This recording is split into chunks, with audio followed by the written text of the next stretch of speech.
Thank you very much for coming this evening. This is a selection of poems from a forthcoming book, which hopefully will be out next year, called Asylum. And I just want to talk a little bit about what asylum is, because it's different things to different people. Obviously, asylum is a place of refuge. I think the Greek Cylon is a place of seizure, and so the negating A is not a place of seizure, somewhere where you can be safe. But that means different things. And for me, this collection is about, I'm always torn between the city and the countryside, and they represent different things for me. So the city is a place, it's a very human place, full of very human emotions. It's a very stressful place, and in the 21st century, it's can be quite a toxic place, very stressful, full of ambitions, need to prove yourself, need to compete. And the countryside, so it's a materialistic place. It's materialism incarnate, really, for me. And the countryside is, for me, a place of refuge, and being very fortunate to live in the Peak District, which I don't know if any of you know. It is a national park right in the centre of England. It's not terribly well known by everybody, but it's wild and majestic and untrammelled, and not built up in any way, and you can stand on the top of a mini mountain and look into 5 counties and about 20 miles in every direction, and there's nothing there apart from cliffs, mountains, valleys, trees, lakes, streams, all untouched by man. Although there are lots of standing stones, funnily enough. There are more standing stones, I think, per square mile, but they're all tiny little ones. They're not big like Stonehenge or anything like that. So these poems they're all slightly different textures, and they are my response to, so what are we running from and what are we running towards? Because if you want refuge, you're escaping from something, you're running away from something. Often yourself, I think, oneself. There are things that you might not admit that, so you might be running away from that, running towards something.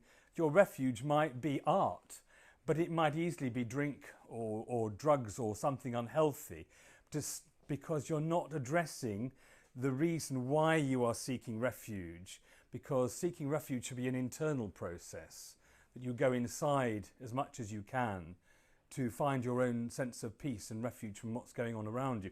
So these poems, they're all slightly different, address different aspects of what you're running away from, what you're running towards. And I think these are questions that we can all ask ourselves. You know, what are our goals? I mean, is everybody quite clear about their goals? And is everybody quite clear of why they're moving in a certain direction? Anyway, so hopefully this is some questions that are raised this evening. And the first poem is called What Does a Tree Know? And when things become very toxic in cities, for me personally, I can't wait to get on a train and travel up north, get in my car and drive miles and miles and miles and breathe all that fresh air and talk to the trees, quite literally. And they're very wise, and sometimes, if you listen carefully, they've got something to say. At the equinox, the cities drank chloroform, turned people mindless, blade-tongued and pitiless, as light gave way to dark. So I ran to the woods through secret ways and cracks in the time light, because zombies are blind to trees. Among the moss-furred branches, I sought an ancient yew who lived before the cities rose, to fatten us with fear and harvest our dreams, one side alive, the other dead, a mass of tree-boned fairy faces framed in living winter green, and bowed and asked its wisdom at this time. If you are still enough, you can hear its roots whispering with slinky, searching voices, telling stories of the woods, and remembering the dead whose ghosts live still among the fungal threads that make its mind. It replied as it had for 1,000 years, with 1,000 thoughts streaming from one voice deep in the earth. It does not understand the need to force beliefs on other lives, or kill a tree that isn't you, or hate the oak or birch or elm for having different leaves or hue of bark. It bears no berries, yet is father to the woods, to insects, birds, and all the fur-skinned fawns, the central neuron of the forest brain. It heard me sigh and granted me asylum, showed me how to turn my blood green and step beyond the unseen mesh that hangs around all forests and into peace. You cannot speak to trees until your words have lost the power to wound. In the cities, zombies reign. If only they could hear what I can hear. And the next poem is called A Last Miracle. And again, it's about the miracle of, it's about life and death, confronting death and the life that comes out of death, because everything for me is a circle. There's no necessary endings. There's always a new beginning to be had. In that constant circle of refuge and searching for something and moving away from something. A last miracle, semper vivens. You had been gone so many years when she said, "What about his shed?" She'd never touched it. Fear of spiders lurking shuddered her with webs, strung with the relics of ruptured mothers turned corpse feasts for the bursting eggs. So one weekend when I had come to stay, I trundled to the tumbling creosoted shack to open doors, let ghosts evaporate, banish afrits and excavate the twine and tat. Light filtered through the grime-greened window's gloom, dusting ancient pots and shears with powdered sky, and diving down into the shipwrecked deeps, I surfaced in an airlocked vial of time, of perished plastic labels, mummied seeds and paraffins, the smell of rancid oil arising like a spectre in this tomb, and on the door, his battered cream straw gardening hat. All was rot and irretrievable and food for flames not fit to keep. In grief, I crouched and hid and cried in case she saw, and seeing, make her own wounds weep, for he was ash and dust, except for glimpses during sleep like jigsaw pieces crumbling on the tide. And then I saw you, grey, half dead and wizened, half hidden by a brittle rag like smothered tears, a little house leak that somehow had survived these years, clutching at mists through leaks in the wood, reaching for dews and gasping what damps came in through the gaps. The last miracle his hands had grown lived still. I cradled you in my hands like a baby bird unfledged but fallen from its nest, running back inside shouting, "Turn on the tap!" She huddled by me as I filled a bowl and let you rest your long parched roots and drink your fill. Next day, in full light, watered, loved and safe we prayed, and drunk on alleluias, after all those years alone and blue, we baptized you and toasted him and swore an oath with wine to you who'd swelled with life into a coronet of jade. I looked up your Latin name online, semper vivum, always alive. It's true, for now that you and he were intertwined, he will thrive until the day you fade. And the next one is Lady of the Bluebells, which is a cine poem I've made, which is I've shot in the spring equinox about 2 years, actually during lockdown, again in a little forest not far from where I lived in the Peak District. And this is the text from the cine poem, Lady of the Bluebells. It's self-explanatory. There's a path through the forest in the cool bright of spring shine that leads to a meadow, I'm told, away from the choking pressures of town life, a freedom from mental material curses to a spirit of power that breathes with the trees, as ancient and precious as alchemist's gold. And the twist of the path curves by the stream, whose roots will trip under those quick, careless feet that have no respect for the life of the forest, whose green light glows through thick, downy mosses that grow all around the branches and stones. There is sanctuary here for those who have awareness. All you can hear is the trickling water's crisp, liquid voice from treble to bass, as it streams from its source to nourish the leaf folk, drip-tripping from boulders to pebble and rocks, to burst through the brackens in fountains of bluebells, hymning her presence in thronged congregations, lilac choirs that praise the Lady of the Woods as she turns her key in the cosmic clock. She has silver-brown skin and jade in her hair. Forget-me-nots trail about her feet with blossom that sings her resurrection with violet sighs. Smoked cinnamon wood musk sublimes in her tread, spicing the air with pheromone threads of her essence.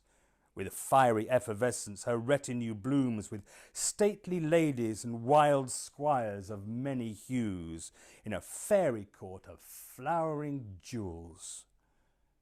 She is healing her season, and those who know how to see can profit from her invisible strength and breathe in deep the pure secret of her magic.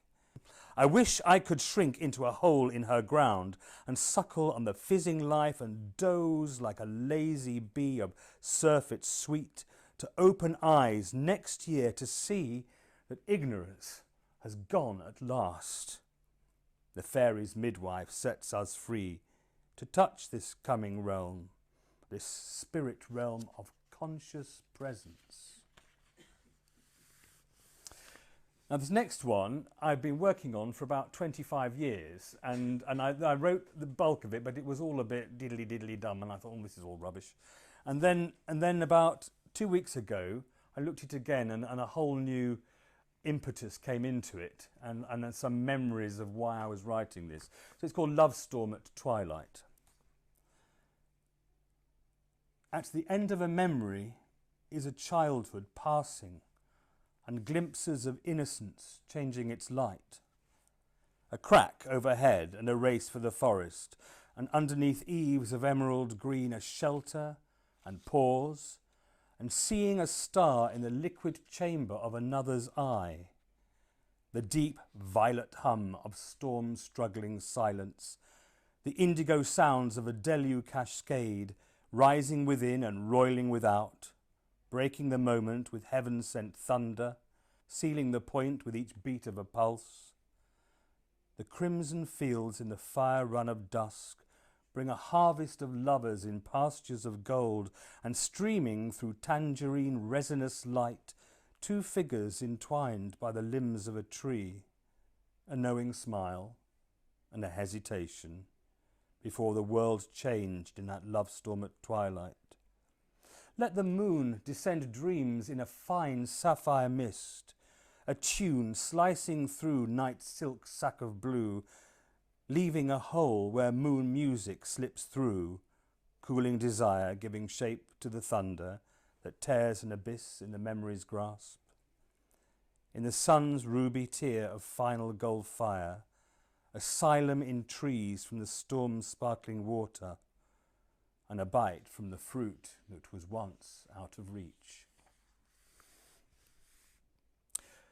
The next poem is Lullaby to the Fall, and it's a companion piece to Lady of the Bluebells, which is also a Cine poem that I've done, and it's the autumn equivalent, or the opposite. It's the autumn equinox. In the same woods, but different look, different feel, different energy. As I walk through the woods, sun shafts of hazy, lazy light triangulate the air in pyramids of gold, playing a tune I cannot hear. And when I turn, I catch the trees mid-dance like ballerinas caught in time. Their limbs in frozen arabesques throw off their summer finery like drops of fat melted from a sleepy sun, and don their cardigans of ivy to warm them through the winter. Do not be dismayed by mother's breathing in, for who's to say the rose no longer buds and life fades out or withers on the twigs? That is not true. It is not death. It is an inspiration. She gathers all the mothers for the sleeping song that takes so long. Oh, she'll go deep within and into the rocks to dream, sing lullabies with the wind and rain, and listen. They are not mourning. That is just their voice, strange to our ears. She retreats into the rock and down further into the well of formless matter on which the spirit has not breathed, to rest, that place of no thing all. And then the scents, crushed mushrooms, nutmeg and ruined cloves, rise from forest floors, fruits and berries fermenting on the ground, liquefying leaves, stewed apples and cinnamon burning on the wind among the sharp arousal of wintergreen, damp leather, tweed and chestnuts. These are the keepsakes she leaves behind to nourish earth until she wakes, replenished, for the dance in spring.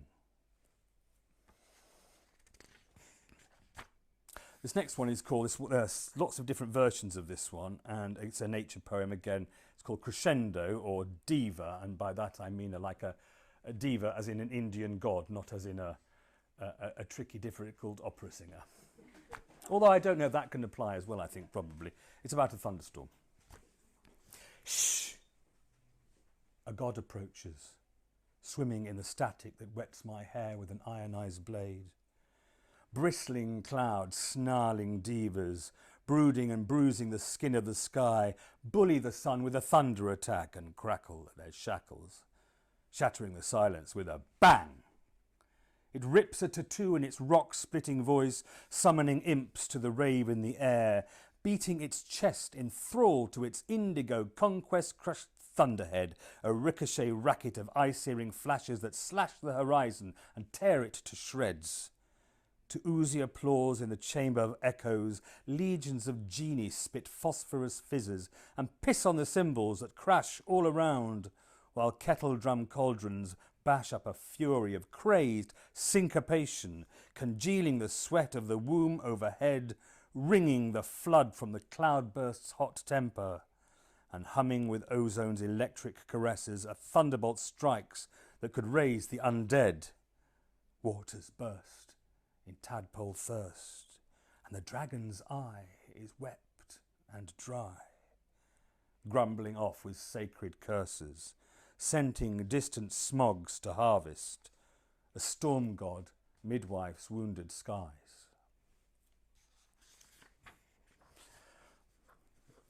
This one is called The Last Dryad, and against the same forest that I've been walking through. Again, this was a series of them.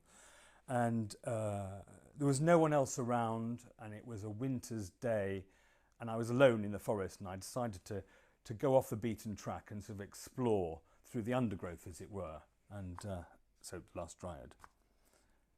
It was the saddest song I'd heard. Along my winter forest walk, I took a path I had not seen before. The sun was low in the tree bones, and a breath of frost burnt at my skin. No obvious track had worn a groove through the mulchy earth. The only sound, the muttering of the brook. Here and there were traces of ruins in the rocks that pierced the roots and riverbanks, stone memories of a former world. And then I heard it, high up in the trees, a woodland presence singing of her loss. Anguish and beauty and mourning in a phrase echoed through the cracked wood copse. It has gone, my love, all gone. My eyes pricked, and I caught my breath, for what had gone I could not know, but I felt the desolation of her cry. I told a friend who said, "You're reading feelings into some bird's song you heard." But I think that he was wrong. And I am not sure it was a bird.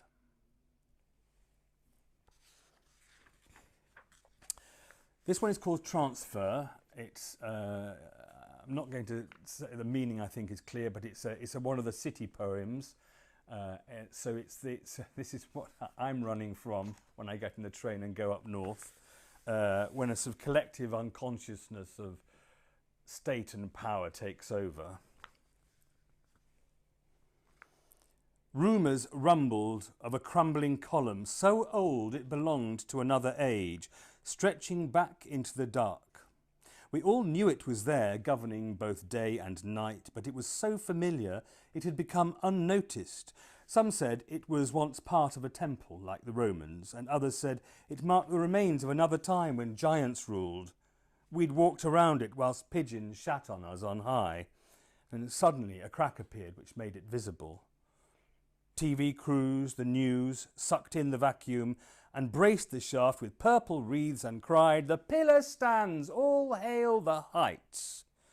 The monuments of state were unveiled before our eyes, ancient cenotaphs of power stretching back into antiquity, and we were awed, for they'd been hidden. They rose up from the earth with hoary age forcing ways around them, and we, who had become aimless and synced with our devices, were channeled round these gods. From this pyre a dragon woke, stretched its wings and flamed in rubies, diamonds, gold, while all the instruments of power blotted out the sun, and a new pole rose behind the veils from the rubble of the past. It broke through our little selves, synced in tech, and as we watched from our devices, it unfurled and sang a song that aimed to activate some long-forgotten deferential genes to force us into acquiescence. When the column was unveiled, just like the last, we returned to tech-synced continuity, governing both night and day, oblivious to the dragon purring on our cenotaph. And this is my last one, and this is an esoteric poem because I've always been interested in esoteric philosophy, so it can be understood on different levels for those who have ears to hear and eyes to see.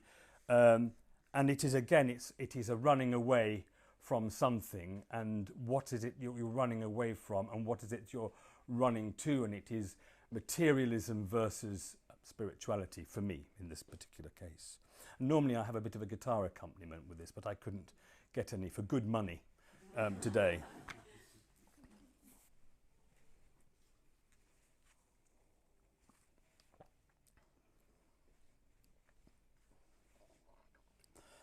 Inside me lives a bird of rare and jewelled colour that burns with rainbow's prismed fire. Yet he is hidden. He must hide, casting grey drab on his wings, and his throat is tight as he never sings. He never sings his secret light that's never heard, whose words he knows by heart in the cold grey dark.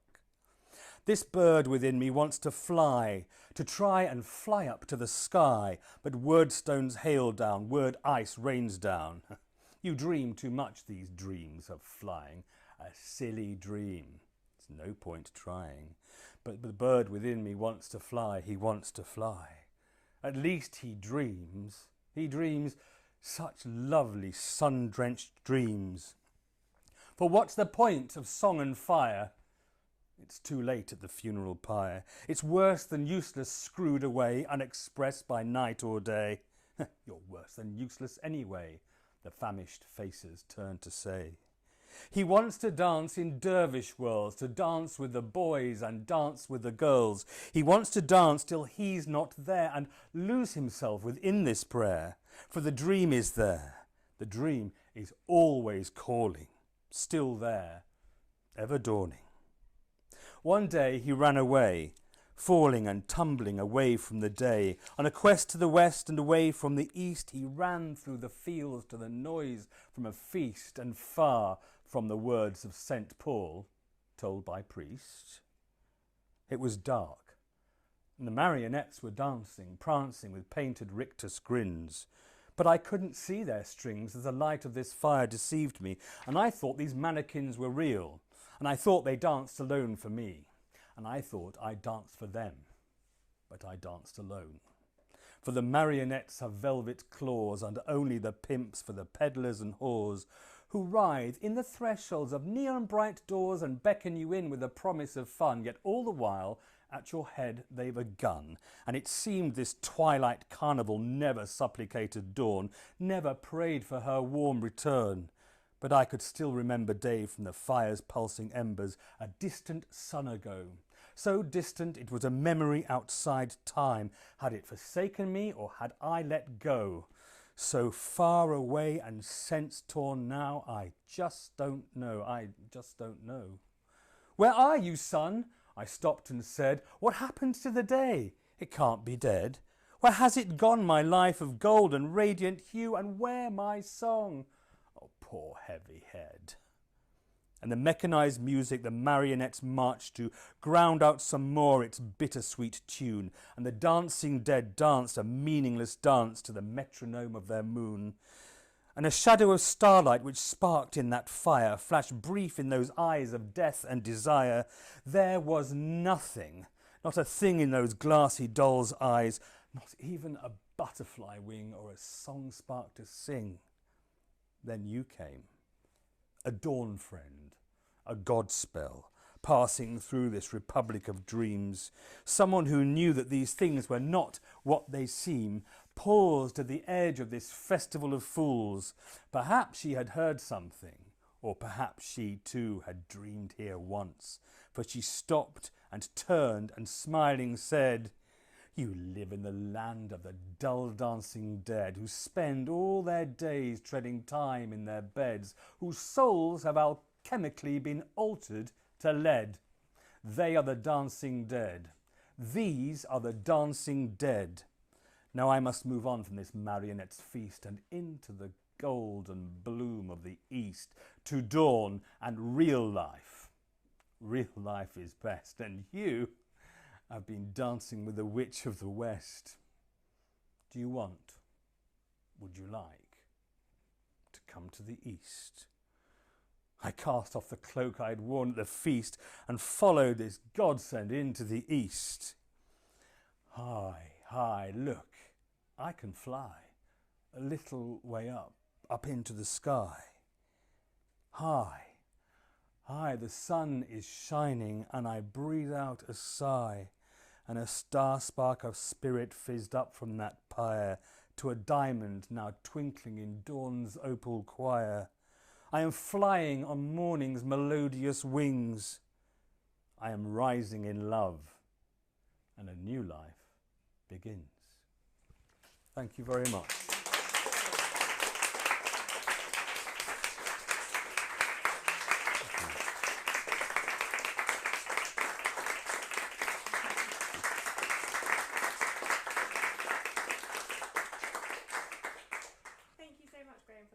Wonderful selection. Thank you. And for so beautifully taking us from the city into the kind of limbs of nature. Thank you. And as one of the few people in the room that can immediately imagine the Peak District. Yeah. It was very poetic. Thank you very much.